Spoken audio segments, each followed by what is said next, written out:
नमस्कार साथियों, मैं नितेश पाल MGCI के डिजिटल लर्निंग प्लेटफॉर्म पे एक बार फिर से आप सभी का स्वागत करता हूं। बच्चों, फिजिक्स के CUT नीट के हमारे लेक्चर जो हैं वो चल रहे हैं। चैप्टर 1 कंप्लीट हो गया था, चैप्टर 2 लास्ट लेक्चर तक पोटेंशियल कंप्लीट हम कर चुके थे। आज से हम बात करेंगे कैपेसिटेंस या फिर कैपेसिटर की। क्लियर है? ठीक, तो मतलब जो सेकेंड चैप्टर का हाफ सेक्शन जो है वो बेसिकली इलेक्ट्रिक पोटेंशियल से बिलोंग करता है और जो रिमेनिंग हाफ पोर्शन है it will belongs to capacitor. Right, वहीं से स्टार्ट करते हैं। ठीक, चल आगे देखें। सबसे पहले कुछ भी लिखने से पहले, कुछ भी समझने से पहले मैं कुछ वर्ड्स जो है वो बोर्ड पर लिख रहा हूं, बड़े ध्यान से आप उनको क्लियर करें। ठीक, वहीं से अपन बात करेंगे। ठीक, तो ये कुछ वर्ड्स हैं जो एक दूसरे से मिलते जुलते हैं। जैसे एक है कैपेसिटर, फिर एक वर्ड होता है कंडेंसर। ठीक, फिर एक वर्ड होता है कंडक्टर, फिर एक वर्ड होता है कंडक्टर, फिर एक वर्ड होता है कैपेसिटेंस। राइट, फिर कैपेसिटेंस के बाद लास्ट में होता है कैपेसिटी। ठीक, जब आप इन सारे वर्ड्स को देखेंगे तो कहीं ना कहीं जब आप इनको रीड करेंगे या बोलने की कोशिश करेंगे तो आपको ऐसा लगेगा कि ये लगभग जो है वो सभी एक ही वर्ड्स हैं। सुनने में और देखने में ऐसा लगता है। राइट, कैपेसिटर है, कंडेंसर है, कंडक्टर है, कैपेसिटेंस है, कैपेसिटी है। ये हो सकता है कि these all words are related to each other, लगभग सभी वर्ड्स जो है वो एक दूसरे से रिलेट करते हैं, ये हो सकता है। लेकिन सभी शब्दों का मतलब एक हो ये बिल्कुल भी पॉसिबल नहीं है। ठीक है, तो मैं एक एक करके क्लियर करता हूं, आप ध्यान से सुने, फिर हमारे जो काम का होगा उसके हम नोट्स बनाएंगे बोर्ड पर। ठीक है, सबसे पहला वर्ड्स कंडक्टर। ये सबसे सिंपल वर्ड्स है, ये आप सभी ने सुना होगा, देखा होगा। ठीक, सॉलिड्स की 3 वैरायटी होती है, इंसुलेटर होता है, कंडक्टर होता है, सेमीकंडक्टर होता है। और कंडक्टर लगभग हम सभी को मालूम है कि भाई वे सब्सटेंस, ठीक, जो बड़ी आसानी से क्या करते हैं, इलेक्ट्रिक करंट को या इलेक्ट्रिसिटी को अपने में से क्या करते हैं, फ्लो करते हैं। उस टाइप के सब्सटेंस को हम क्या बोलते हैं, कंडक्टर बोलते हैं। ठीक, ये तो हमको सबको क्लियर है। ठीक, कि they are the substances which easily allow to pass heat and electricity through them. तो कंडक्टर क्लियर हुआ। ठीक, फिर आगे बढ़े, आगे के 2 वर्ड्स देखेंगे तो कैपेसिटर और कंडेंसर जो है ये लगभग दोनों एक ही बात है। कैपेसिटर और कंडेंसर जो है ये लगभग दोनों एक ही बात है। ठीक है, कैपेसिटर की डेफिनेशन क्या होनी चाहिए, वो सब्सटेंस जो इलेक्ट्रिकल एनर्जी या चार्ज को क्या करते हैं, वो स्टोर करते हैं। Right, the substance which store the electrical energy और the substance which store the charge. ऐसे पदार्थ जो चार्जेस को स्टोर करते हैं, ऐसे पदार्थ जो इलेक्ट्रिकल एनर्जी को स्टोर करते हैं, ऐसे सब्सटेंसेस को हम क्या बोलते हैं, कैपेसिटर बोलते हैं। और बच्चों ध्यान रखो, कंडेंसर जो होता है वो भी एक प्रकार का कैपेसिटर ही होता है। तो दोनों की डेफिनेशन लगभग सेम ही होगी। ठीक है, condenser are the body, condenser are the substance which store the electrical energy और विच स्टोर द चार्ज। तो जो चार्ज को स्टोर करते हैं, जो इलेक्ट्रिकल एनर्जी को स्टोर करते हैं, वो क्या कहलाते हैं, कैपेसिटर। जो चार्ज को स्टोर करते हैं, जो इलेक्ट्रिकल एनर्जी को स्टोर करते हैं, वो क्या कहलाते हैं, कंडेंसर। दोनों में मैंने सेम लाइन बोली है, ध्यान रखें, condenser is also types of capacitor. Understood? ठीक, फिर अपन नीचे उतरते हैं किस पर, कैपेसिटेंस पर। ठीक, वैसे तो मैं ये वर्ड और ये वर्ड और ये वर्ड जो है मैं वापस से एक एक करके आपको क्लियर करूंगा, लेकिन आपको केवल ये समझाने के लिए कि इन सभी वर्ड्स का मीनिंग जो है वो एक जैसा नहीं होता है, मैंने बोर्ड पर ये लिखे हैं। ठीक, कैपेसिटेंस क्या होना चाहिए, बेसिकली कैपेसिटेंस जो है वो किसी भी कैपेसिटर या किसी भी कंडेंसर या किसी भी कंडक्टर की चार्ज को स्टोर करने की जो कैपेसिटी होती है कि भाई ये कितने चार्ज जो है वो स्टोर कर रहा है। Right, the capacity of a conductor to store the charge is called capacitance. किसी भी कंडक्टर की चार्ज को स्टोर करने की कैपेसिटी या क्षमता जो होती है उसी को क्या बोला जाता है, कैपेसिटेंस बोला जाता है। क्या बोला जाता है, कैपेसिटेंस। मतलब कैपेसिटेंस रिलेट किससे कर रहा है, कैपेसिटर से। बेसिकली कैपेसिटर की कैपेसिटी ही क्या कहलाती है, कैपेसिटेंस। और कैपेसिटी शब्द हमें समझ में आता है, एबिलिटी जो होती है, क्षमता जो होती है, उसको क्या बोला जाता है, कैपेसिटी। राइट, क्लियर है? तो इस तरीके से हमें क्लियर करना है। ठीक, अब हम नोट्स वाइज बात करेंगे, टॉपिक वाइज आते हैं प्रॉपरली। ठीक है, चलिए फिर से पहला हम यहां से प्रॉपरली आगे बढ़ेंगे। तो our next topic is capacitor. Clear? What do you mean by capacitor? अभी मैंने जस्ट क्लियर करा था कैपेसिटर क्या होते हैं। The substances which store the electrical charge, which store the electrical energy. Way substances, way device जो charge को store करते हैं या इलेक्ट्रिकल एनर्जी को क्या करते हैं, स्टोर करते हैं, ऐसे डिवाइसेस को क्या बोला जाता है, कैपेसिटर बोला जाता है, राइट। एक बात और ध्यान रखें, हर वो सब्सटेंस जो डायरेक्टली और इनडायरेक्टली, हर वो सब्सटेंस जो डायरेक्टली और इनडायरेक्टली चार्ज को स्टोर करता हो या इलेक्ट्रिकल एनर्जी को स्टोर करता हो, हर वो सब्सटेंस एक प्रकार का कैपेसिटर माना जाएगा। क्लियर है? ये आप लास्ट चैप्टर में पढ़ चुके हैं कि जब हम किसी कंडक्टर को चार्ज देते हैं तो अपनी कैपेसिटी के हिसाब से वो कंडक्टर भी क्या करता है, चार्ज को स्टोर करता है। तो चूंकि कंडक्टर जो है वो भी चार्ज को स्टोर कर रहा है, मतलब वो भी एक प्रकार का क्या माना जाएगा, कैपेसिटर माना जाएगा। अदरवाइज कैपेसिटर की बेसिक डेफिनेशन मैंने क्लियर करी, a device which store the charge और which store the electrical energy is called capacitor. तो ये तो हुई definition. A device which store, a device which store the charge और विच स्टोर, या आप ऐसा भी बोल सकते हैं, और which store the electrical energy, और which store the electrical energy is called capacitor. ठीक, क्या कहलाएगा, कैपेसिटर। अंडरस्टूड? ठीक, ध्यान रखें। चले अब एक कंसेप्ट और याद रखें बच्चों, देखो ये हमने एक फॉर्मूला पढ़ा था लास्ट टाइम इलेक्ट्रिक पोटेंशियल का, कि भाई V इक्वल्स टू पोटेंशियल का फॉर्मूला होता है KQ डिवाइडेड बाय R। ये फॉर्मूला हम पढ़ चुके हैं। Electric potential due to a point charge, ये फॉर्मूला हम ऑलरेडी डिस्कस कर चुके हैं। किसी भी चार्ज पार्टिकल का पोटेंशियल क्या होना चाहिए, फॉर्मूला होता है V equals to KQ divided by R, and it is also written as, instead of के हम ये भी लिख सकते हैं 1/4 epsilon not this is Q divided by R। Check करें, बोलो बराबर है क्या? ठीक, अब यहां आपको दिखाई दे रहा है कि बेसिकली चूंकि चार्ज जो है वो न्यूमरेटर में आ रहा है, मतलब इलेक्ट्रिक पोटेंशियल जो है वो चार्ज के क्या है, डायरेक्टली प्रोपोर्शनल है। यहां आपको दिखाई दे रहा होगा कि इलेक्ट्रिक पोटेंशियल जो है वो चार्ज के क्या है, डायरेक्टली प्रोपोर्शनल है। क्लियर? मतलब जब हम किसी भी कंडक्टर को चार्ज देंगे और चार्ज की वैल्यू को क्या करेंगे, बढ़ाएंगे, तो चार्ज बढ़ेगा तो पोटेंशियल भी क्या होगा, बढ़ेगा। ठीक, अब मैं इसी लाइन को पकड़ करके कैपेसिटर की कैपेसिटी का क्या बनाऊंगा, एक फॉर्मूला बनाऊंगा। तो हम स्टेप बाय स्टेप आगे बढ़ते हैं। कैपेसिटर हमको क्लियर हो गया है, a device which store the charge और which store the electrical energy is called capacitor. बराबर है, जो चार्ज को स्टोर करता हो, जो इलेक्ट्रिकल एनर्जी को स्टोर करता हो, उसको क्या बोलते हैं, कैपेसिटर। ठीक है, चलिए और आगे देखें, फिर से ध्यान रखें फिर से ध्यान रखें। चलिए फॉर्मूला बनाते हैं। याद रखें, जब भी हम किसी भी कंडक्टर को क्या करते हैं, चार्ज देते हैं, जब भी हम किसी कैपेसिटर को क्या करेंगे, चार्ज देंगे, तो बच्चों ये हमें ध्यान रखना है, ये हमें ध्यान रखना है, हमारे द्वारा दिया गया चार्ज जो होगा वो कंडक्टर का पोटेंशियल क्या करेगा, बढ़ाएगा। मतलब आप जितने ज्यादा से ज्यादा चार्ज कंडक्टर या कैपेसिटर को देंगे, उसका पोटेंशियल या वोल्टेज जो है वो उतना ज्यादा से ज्यादा बढ़ेगा। ठीक है, तो यहाँ हम एक लाइन लिख करके आगे बढ़ेंगे, यहाँ हम एक लाइन लिख करके आगे बढ़ेंगे। ठीक, और वो क्या होगी, when Q charge is given to any conductor, when Q charge is given to any conductor, when Q charge is given to any conductor, then their potential increases, then their potential increases। जब भी हम किसी conductor को charge देते हैं, capacitor को charge देते हैं, तो चार्ज देने पर उसका पोटेंशियल बढ़ता है। इसका सीधा सीधा मतलब ये हो सकता है, इसका सीधा सीधा मतलब ये हो सकता है कि दिया गया चार्ज उसके पोटेंशियल के क्या होगा, डायरेक्टली प्रोपोर्शनल होगा। Q is directly proportional to V। ठीक बच्चों, प्रोपोर्शनलिटी का साइन हटाएंगे तो यहाँ एक कांस्टेंट आएगा C, और V हम वैसा के वैसा लिखेंगे। तो सबसे पहले तो ये एक फॉर्मूला बन गया किसका, चार्ज का। क्लियर है, Q बराबर से C इंटू V बराबर है, जहां Q का मतलब चार्ज है, V का मतलब पोटेंशियल या फिर वोल्टेज है, और ये जो C आप देख रहे हैं, क्योंकि हमने प्रोपोर्शनलिटी का साइन हटाया, और प्रोपोर्शनलिटी का साइन हटाने के बाद में क्या आया, कांस्टेंट आया। क्लियर?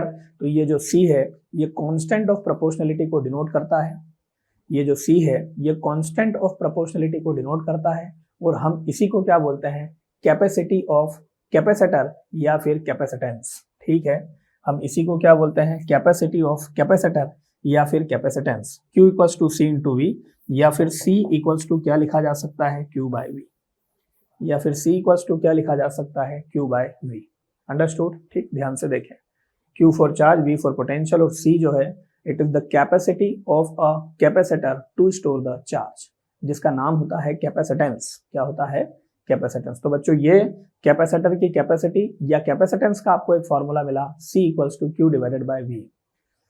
माय डियर स्टूडेंट, ध्यान रखें, फॉर्मूला छोटा है लेकिन काम बहुत बड़े हैं। कैपेसिटर से संबंधित आप जितने भी टॉपिक्स पढ़ेंगे, उन सभी टॉपिक्स के जितने भी फॉर्मूले बनेंगे, उन सभी फॉर्मूलों की शुरुआत C equals to Q by V से होती है।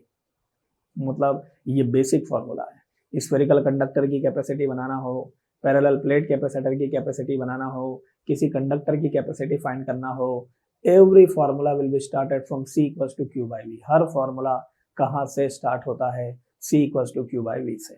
बराबर है, ये अपने को ध्यान रखना है।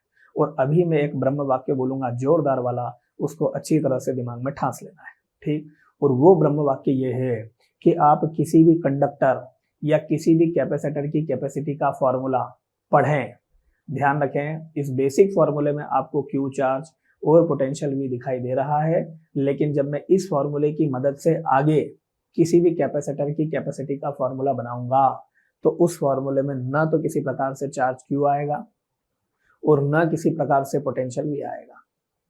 इसका मतलब ये है कि हमने कैपेसिटर की कैपेसिटी को डिफाइन करने के लिए ये बोला जरूर है कि a device which store the charge और which store the electrical energy, but किसी भी कंडक्टर या कैपेसिटर की कैपेसिटी कभी भी चार्ज और पोटेंशियल पर डिपेंड करती ही नहीं है। तो इससे संबंधित जब भी कोई क्वेश्चन आएगा तो ध्यान रखें, हमें उस ऑप्शन पर कभी भी ध्यान नहीं देना है जिसमें यह लिखा हुआ है कि C is depends on charge या फिर C is depends on potential V। इस बात का ध्यान रखना है। क्लियर है? ठीक, तो बेसिक फॉर्मूला समझ में आ गया, C equals to Q by V। ठीक है, चलिए यहाँ देखें, क्यों रे बेटा Q का मतलब क्या, क्यों रे बेटा यहाँ Q का मतलब क्या, तो Q क्या डिनोट कर रहा है, चार्ज, V क्या डिनोट कर रहा है, पोटेंशियल या फिर वोल्टेज। ठीक, पोटेंशियल या फिर वोल्टेज, और C जो है वो कांस्टेंट ऑफ प्रोपोर्शनलिटी, ठीक, जिसको बोला जाता है कैपेसिटेंस। ठीक, जिसको बोला जाता है कैपेसिटेंस। ये क्या कहलाता है कैपेसिटेंस, इसका मतलब होता है कैपेसिटी ऑफ कैपेसिटर, इसका मतलब होता है कैपेसिटी ऑफ कैपेसिटर। क्लियर है बच्चों? तो C का basic formula Q by V। आगे बढ़ते हैं, यूनिट की बात करते हैं हम कैपेसिटी की। चार्ज की यूनिट कूलम, V पोटेंशियल की यूनिट वोल्ट, कैपेसिटी की यूनिट होती है, कैपेसिटी की SI यूनिट होती है फैराड। क्या होती है, फैराड। अब यहाँ थोड़ा आपको ध्यान रखना है, ठीक है, हो सकता है कि जब आप पढ़ें तो आपको फैराड और फैराडे में कंफ्यूजन हो जाए, राइट है, तो ये दो अलग अलग शब्द हैं, दोनों पर ध्यान रखना है। यदि मैं इसके आगे EY लिख देता हूं तो ये फैराडे बन जाएगा। क्या बन जाएगा, फैराडे। और बच्चों फैराडे जो है वो पहले चैप्टर में डिस्कस कर चुके हैं। Faraday is the practical unit of charge, या यूं बोल दें कि Faraday is the largest unit of charge, है ना। तो फैराडे बोलेंगे तो चार्ज की यूनिट बनेगी, बट केवल फैराड बोलेंगे तो यूनिट किसकी बनेगी, कैपेसिटी की बनेगी। और इसमें भी जैसे एक बार ऐसा भी क्वेश्चन आया है कि भाई मोस्टली कैपेसिटर की जो यूज होने वाली यूनिट है वो बताइए, माइक्रोफेरेड, पिकोफेरेड, मिलीफेरेड, चारों में फेरेड था, तो मोस्टली यूज होने वाली यूनिट कौन सी होती है, वो भी लिख देता हूं मैं, उसमें भी गलती नहीं करना है। मोस्टली यूज क्या यूज करते हैं भैया, मोस्टली माइक्रोफेरेड का यूज करते हैं। किसका यूज करते हैं, माइक्रोफेरेड। ठीक, और बच्चों ध्यान रखो, ये जो कैपेसिटी है, ये जो कैपेसिटर का कैपेसिटेंस है, basically it is a scalar quantity. ये कौन सी क्वांटिटी होता है, ये एक स्केलर क्वांटिटी होता है। कौन सी क्वांटिटी होता है, स्केलर। ठीक, so these are the basics of capacity. ठीक, चलिए और आगे बढ़ते हैं, मैं इसको भी डिफाइन कर देता हूं, कैपेसिटेंस। ठीक, मैं इसको भी डिफाइन कर देता हूं, कैपेसिटेंस। कैपेसिटेंस क्या होता है, अभी मैंने डिस्कस किया था। What do you mean by capacitance, the capacity of a capacitor और conductor to store the charge. किसी भी कंडक्टर या कैपेसिटर की चार्ज को स्टोर करने की जो कैपेसिटी होती है उसको फिजिक्स में एक नाम दिया गया है, जिसको क्या बोलते हैं, कैपेसिटेंस। और ये जो आपने पीछे फॉर्मूला पढ़ा है C equals to Q by V, basically ये formula capacitance of a conductor या कैपेसिटर का ही है। तो एक लाइन यहां भी हम लिखेंगे, ठीक, एक लाइन हम यहां भी लिखेंगे, the capacity of a capacitor और conductor, the capacity of a capacitor और conductor to store the charge is called capacitance. To store the charge is called capacitance. Clear है बच्चों, ध्यान रखें, ठीक। चलिए अब हम अलग अलग करके क्या करते हैं, जो भी हमारे कोर्सेस में अलग अलग सब्सटेंसेस हमको दे रखे हैं, कंडक्टर दे रखे हैं, कैपेसिटर दे रखे हैं, उनकी कैपेसिटी का फॉर्मूला बनाते हैं, ठीक। चलिए आगे बढ़ते हैं। हमारी नेक्स्ट हेडिंग है capacity of a spherical conductor, capacity of a spherical conductor, capacity of a spherical conductor, ठीक। एक स्फेरिकल कंडक्टर है, उसकी हमें क्या फाइंड करना है, कैपेसिटी फाइंड करना है, ठीक। किसी स्फेरिकल कंडक्टर की कैपेसिटी का फॉर्मूला चाहिए, क्या करना चाहिए, चलिए तो पहले कंडीशन समझें। मान लें सबसे पहले कि ये रहा एक स्फेरिकल कंडक्टर, ठीक, इसकी रेडियस कितनी है, r है, क्लियर है। मान लीजिए मैंने इसको चार्ज कितना दिया, q, और जैसे ही मैं इसको चार्ज देता हूं तो ये चार्ज को क्या कर लेता है, स्टोर कर लेता है। क्योंकि मेरे द्वारा दिया गया चार्ज इस स्फेरिकल कंडक्टर के द्वारा स्टोर कर लिया गया, इट मींस इस स्फेरिकल कंडक्टर की कुछ ना कुछ कैपेसिटी जरूर होगी और हमें उसी कैपेसिटी का क्या करना है, फॉर्मूला बनाना है, ठीक है। बच्चों ध्यान रखो, किसी स्फेरिकल कंडक्टर की कैपेसिटी का जो फॉर्मूला होता है वो होता है C equals to 4 pi epsilon not into r। This is the capacity of spherical conductor, C equals to 4 pi epsilon not into r, ठीक। Here r is the radius of spherical conductor, either वो solid हो या फिर hollow हो, दोनों के लिए applicable है formula. C equals to 4 pi epsilon not into r, this is the basic formula for the capacity of a spherical conductor. इसका एक तरीका और है लिखने का, वी नो दैट, चूंकि हम इस तरह से भी लिख सकते हैं, चूंकि हमें पहले से पता है, ठीक, कि भाई 1/4 पाई एप्सिलॉन नॉट जो होता है उसकी वैल्यू होती है 9 × 10⁹, क्लियर। तो मैं यहां से 4 पाई एप्सिलॉन नॉट की वैल्यू यदि एक्सचेंज कर फाइंड करूं तो इसका एक फॉर्मूला और बन जाएगा। इन दोनों को एक्सचेंज कर लेते हैं तो ये हो जाएगा 4 पाई एप्सिलॉन नॉट बराबर से 1 डिवाइडेड बाय 9 × 10⁹। चेक करें भाई, ये दोनों हमने एक्सचेंज कर लिए, इसकी जगह और इसकी जगह ये आ गया। अब ये जो 4 पाई एप्सिलॉन नॉट है, यदि मैं इसको यहाँ पुट करता हूँ, ठीक, तो क्या हो जाएगा, देन कैपेसिटी का फॉर्मूला होगा C equals to 4 pi epsilon not की जगह पर होगा 1 डिवाइडेड बाय 9 × 10⁹ मल्टीप्लाइड बाय कितना है, r का मल्टीप्लीकेशन 1 से करेंगे, then we will get another formula for the capacity of spherical conductor. Calculatory formula हमने कुछ नहीं करा है, केवल और केवल 4 पाई एप्सिलॉन नॉट की यहाँ क्या लिखी है, वैल्यू लिखी है। तो जब भी किसी स्फेरिकल कंडक्टर की कैपेसिटी पर डिस्कशन या बात होगी तो बात की शुरुआत हमेशा कहाँ से करेंगे अपन, 4 pi epsilon not into r या फिर r डिवाइडेड बाय 9 × 10⁹ से करेंगे। क्लियर है बच्चों, this is the capacity of spherical conductor, understood, ठीक, ध्यान रखें। बढ़े आगे, चले अब स्फेरिकल कंडक्टर की, अच्छा एक बात और ध्यान रखें, परीक्षा में 2 शब्दों का उपयोग किया जाता है, एक बोलते हैं स्फेरिकल कैपेसिटर और एक बोलता है स्फेरिकल कंडक्टर, ठीक। दोनों का फॉर्मूला थोड़ा सा एक दूसरे से मिलता जुलता है, लेकिन दोनों वर्ड्स के अपने अलग मीनिंग है और दोनों के फॉर्मूले में डिफरेंस है, तो ये ध्यान रखें अच्छी तरह से। इसमें पहले रीड करें, बोल क्या रहा है, स्फेरिकल कंडक्टर बोल रहा है या स्फेरिकल कैपेसिटर बोल रहा है, ठीक। तो ये थोड़ा सा ध्यान अपने को रखना है, क्लियर है। चलिए और आगे बढ़ते हैं, आओ एक सवाल बनाते हैं इसमें, ठीक। एक बहुत फेमस क्वेश्चन पूछा जाता है, उस पर चर्चा करते हैं, ठीक। मान लो यदि ऐसा पूछा जा रहा है, इस पे स्टार लगाएंगे हम इस क्वेश्चन पर, ठीक। हमें बोला गया फाइंड द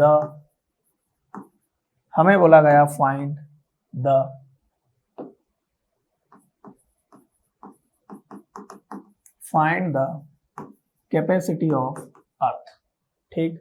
हमें बोला गया अर्थ की कैपेसिटी फाइंड करने के लिए बोला गया, find the capacity of earth, और कोई भी डाटा नहीं दे रखा है। अब कुछ बच्चे इसका सीधा सीधा आंसर भी रट लेते हैं, ठीक। अर्थ की कैपेसिटी फाइंड करना है तो बच्चों बेसिकली अर्थ का जो शेप होता है वो लगभग लगभग कैसा होता है, स्फेरिकल होता है। और अर्थ जो है वो इनफाइनाइट अमाउंट ऑफ चार्ज को क्या कर सकती है, स्टोर कर सकती है। चूंकि अर्थ चार्ज स्टोर कर रही है मतलब अर्थ की भी कुछ ना कुछ कैपेसिटी होना चाहिए। क्लियर है। तो जो स्फेरिकल कंडक्टर में हमने जो फॉर्मूला पढ़ा था उसी फॉर्मूले की मदद से हम क्या करेंगे, इसका कैलकुलेशन करेंगे। ठीक, यहां हम लिखें क्या, earth is like a spherical conductor. ठीक, सो फॉर्मूला यूज करा C equals to R divided by 9 into 10 की पावर 9। अभी अपना डिस्कशन हुआ था। ठीक, और यहाँ R जो लिखा हुआ है उस R की जगह हम क्या करें, अर्थ की रेडियस को पुट कर दें। ठीक, चले, अर्थ की रेडियस कितनी होती है, 6400 किलोमीटर। किलोमीटर को मीटर में बदलेंगे +3 आ जाएगा, डिवाइडेड बाय 9 इंटू 10 की पावर 9। ठीक, इसको आप ऐसा भी लिख सकते हैं 6.4 इंटू 10 की पावर 3 2 5 और 1 6 हो जाएगा, डिवाइडेड बाय 9 इंटू 10 की पावर 9 हो जाएगा। क्लियर है। ठीक, +9 ऊपर जाएगा, C इक्वल्स टू 6.4 10 की पावर 3 +9 ऊपर आके -9 डिवाइडेड बाय 9। ठीक है, ये डेसिमल पॉइंट हटाएंगे, C इक्वल्स टू ये हो जाएगा 64, पॉइंट हटा, यहाँ एक पावर बढ़ गई, 10 की पावर 4 हो गया, 10 की पावर, एक मिनट की मैंने मिस्टेक कर दी है, पावर बढ़ेगी नहीं सॉरी घटेगी, है ना। 6.4 को 64 लिखेंगे तो ये 10 की पावर यहाँ हो जाएगा 2 मल्टीप्लाइड बाय -9 डिवाइडेड बाय कितना है 9। ठीक, और सॉल्व करेंगे then 64 divided by 9 multiplied by -9 और +2।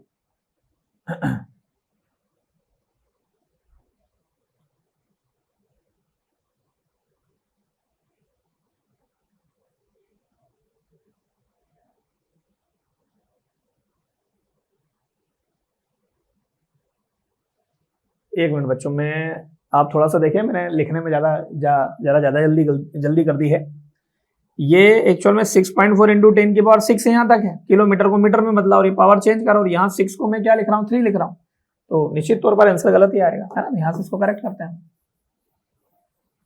वही मैं सोचूं क्या मिस्टेक हो रही है। ठीक, चलिए आगे बढ़ते हैं। सो C इक्वल्स टू ये हो गया, ये जो 6.4 इंटू 10 की पावर 6 था, मैंने डेसिमल पॉइंट हटाया और अब मैंने इसको कर दिया 5 मल्टीप्लाइड बाय -9 ऊपर हो गया डिवाइडेड बाय 9। ठीक, +5 -9 तो ये हो जाएगा 64 बाय 9 मल्टीप्लाइड बाय 10 की power -4।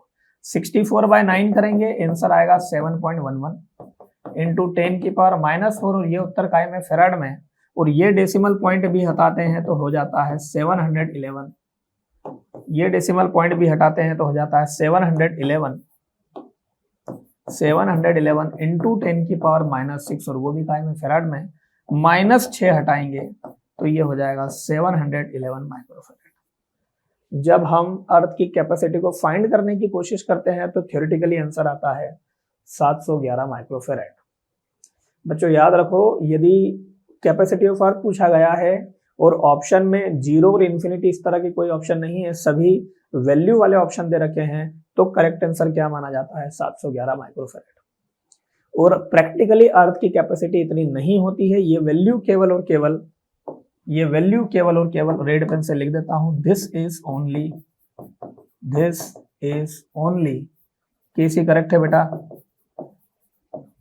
This is only theoretically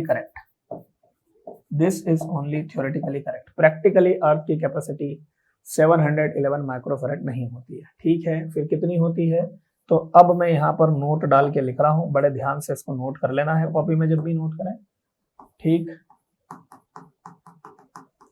practically earth की कैपेसिटी इनफाइनाइट होती है। कितनी होती है, इनफाइनाइट। मैंने अभी जब टॉपिक स्टार्ट करा था तब मैंने बोला भी था, मेरे मुंह से निकला भी था ये, कि अर्थ जो है वो इनफाइनाइट अमाउंट ऑफ चार्ज को क्या कर सकता है, स्टोर कर सकता है। ठीक, तो चलो याद करते हैं, थ्योरेटिकली वैल्यू कितनी, 711, प्रैक्टिकली वैल्यू कितनी, इनफाइनाइट। सर अगर ऑप्शन में अर्थ की कैपेसिटी पूछा गया और ऑप्शन में 711 माइक्रोफेराड और इन्फिनिटी दोनों दे रखा है, तो करेक्ट आंसर क्या होगा, then we will proceed with the infinity. तो करेक्ट आंसर क्या है, इन्फिनिटी। और अगर दोनों में से कोई सा एक दे रखा है चारों ऑप्शन में, तो फिर उसी के साथ जाना है जो दे रखा है। अदरवाइज प्रैक्टिकली अर्थ की कैपेसिटी कितनी होती है, इनफाइनाइट। तो दो कंसेप्ट अपन पढ़ेंगे, पहला तो यही है practically practically the capacity of earth is क्या होती है, इनफाइनाइट। प्रैक्टिकली अर्थ की कैपेसिटी कितनी होती है, इनफाइनाइट। एक तो ये ध्यान रखें, ठीक। और अगर आगे बात करें, एंड वी नो दैट बराबर है C इक्वल्स टू क्या होता है, Q by V।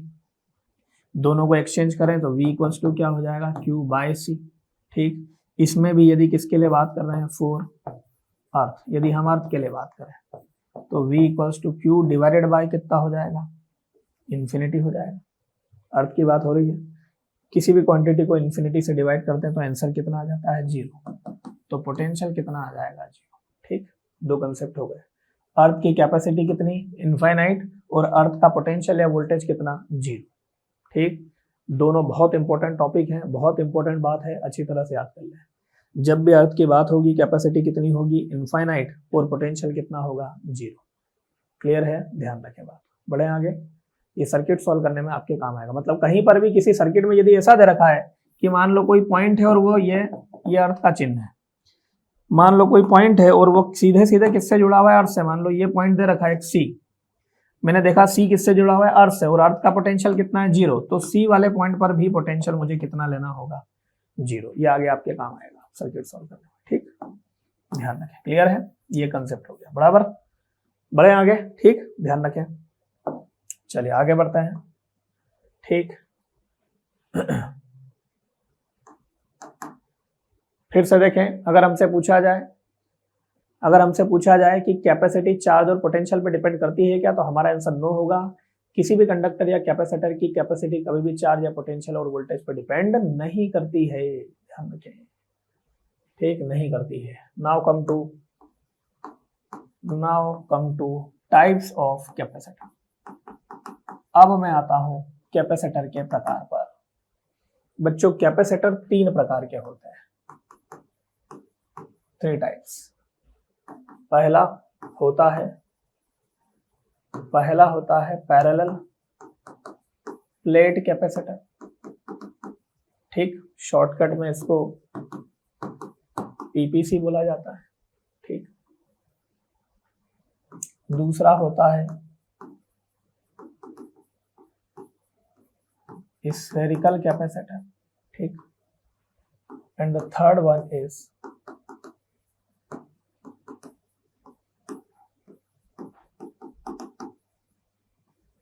Cylindrical capacitor, ठीक। Parallel plate capacitor, spherical capacitor और सिलेंड्रिकल कैपेसिटर, ये 3 प्रकार के कैपेसिटर होते हैं, ठीक है।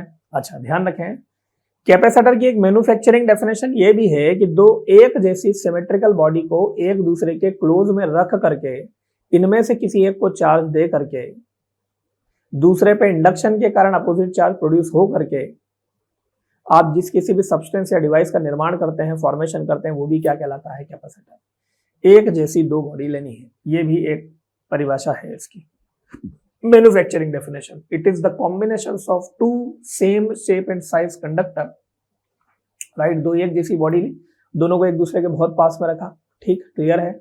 2 एक जैसे सब्सटेंसेस को मिला करके आप जिस किसी भी कैपेसिटर का फॉर्मेशन करते हैं उसी को क्या बोलते हैं, जिस किसी भी सब्सटेंस का फॉर्मेशन करते हैं उसी को क्या बोलते हैं, कैपेसिटर, ठीक। 3 प्रकार के होते हैं। पैरेलल प्लेट कैपेसिटर कैसे बनाना है, मेटल की ये एक प्लेट, ये एक दूसरी प्लेट, दोनों को एक दूसरे के पास में इस तरीके से रख दिया, ठीक है। तो ये जो चित्र आप बोर्ड पर देख रहे हैं,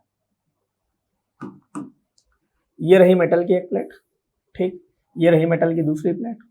प्लेट को A नाम दे दें, इसको B नाम दे दें। दोनों के बीच का डिस्टेंस कितना ले है, दोनों के बीच का डिस्टेंस D है। जब हम चार्ज देंगे तो मान लो A को मैंने चार्ज दिया पॉजिटिव, इंडक्शन के कारण B के अंदर कितना चार्ज आया, नेगेटिव, और कैपेसिटी बढ़ाने के लिए मैंने इसके एक हिस्से को क्या कर दिया, अर्थ कर दिया, ठीक। यहाँ ध्यान रखें, मेटल के दोनों प्लेट्स का एरिया कितना है, A है। ये जो चित्र आप देख रहे हैं ये किसका है, पैरेलल प्लेट कैपेसिटर, ठीक। एक और एक दो, दोनों को कैसा रखा, पैरेलल, इसलिए क्या बोला गया, parallel plate capacitor. Here D is the distance between both the plates and A is the area of plates। Spherical capacitor में भी वही करेंगे, कंसेंट्रिक 2 स्फीयर लेना है, एक के अंदर एक, ठीक। तो ये रहा पहला गोला, ठीक, ये रहा दूसरा गोला, ध्यान से देखें, ठीक। अंदर वाले की रेडियस R1 या A जो लेना चाहे, बाहर वाले की रेडियस R2 या B जो लेना चाहे, ठीक। अंदर वाले को चार्ज दिया प्लस, क्लियर। इंडक्शन के कारण बाहर वाले की अंदर वाली सरफेस पर क्या चार्ज आया, माइनस।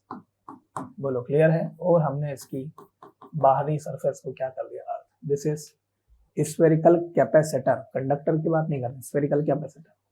सिलेंड्रिकल कैपेसिटर की अगर बात की जाएगी तो ये इस तरीके से, ये इस तरीके से एक के अंदर एक दो कैपेसिटर होंगे, दो सिलेंडर होंगे, सॉरी, एक के अंदर एक दो सिलेंडर होंगे, एक के अंदर एक दो सिलेंडर होंगे। इसकी रेडियस कितनी, R1 या A जो लेना चाहे। इसकी रेडियस कितनी, R2 या B जो लेना चाहे, ठीक। क्लियर है। लेंथ कितनी ले लें, A, ठीक। यहाँ भी वही सिस्टम है, अंदर वाले को चार्ज दिया प्लस, ठीक। इंडक्शन के कारण बाहर वाले की अंदर वाली सरफेस पर क्या आया, माइनस। और मैंने इसके बाहरी हिस्से को क्या अर्थ कर दिया। तो ये रहा सिलेंड्रिकल कैपेसिटर। बड़े ध्यान से देखें चित्र को, क्लियर है, understood. So these are the types of PPC, sorry these are the types of capacitor. Clear है। अगले लेक्चर में मैं इन सभी के फॉर्मूले आपको क्लियर करूंगा। पैरेलल प्लेट कैपेसिटर की कैपेसिटी का क्या फॉर्मूला है, सिलेंड्रिकल कैपेसिटर की कैपेसिटी का क्या फॉर्मूला, ये सब हम बारी बारी से स्टेप बाय स्टेप क्लियर करेंगे, ठीक है। तब तक सभी के लिए जय हिंद, नमस्कार बच्चों।